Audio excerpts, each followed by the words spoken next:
Ludzā diplomus par profesionālās ievirzes izglītības programmas iekšdarba apdares tehnikas apgūšanu nu pat saņēma 16 jaunie speciālisti. Ludzas un apkārtējo novadu iedzīvotāji mācības Daugavpils būvniecības tehnikuma Ludzas filiālē uzsāka tieši pirms 1 gada un ir pirmie jaunizveidotās skolas absolventi.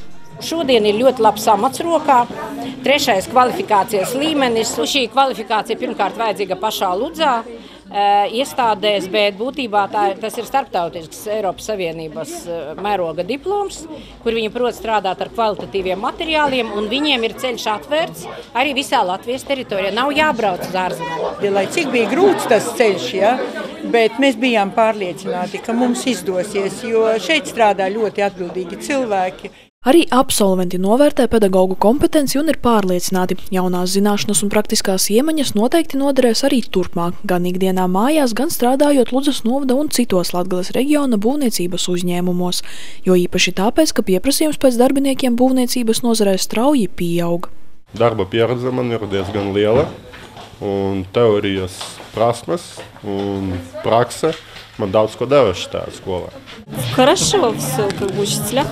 Viss ir labi, skolotāji ir labi, visu labi iemācīja, tāpēc man ļoti iepatikās un arī priekš sevis daudz ko jaunu iemācījos. Pagaidām vēl nestrādāju, bet plānoju atrast darbu. Šeit Latgalē?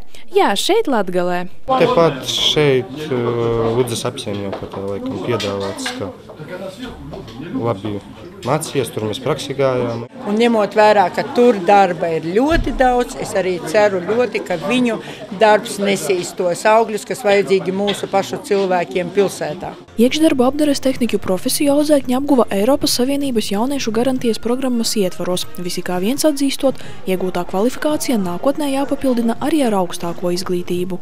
Pirmkārt ir priecīgi, jo ir pabeigta skola, bet no otras puses aizdomāties ir bēdīgi.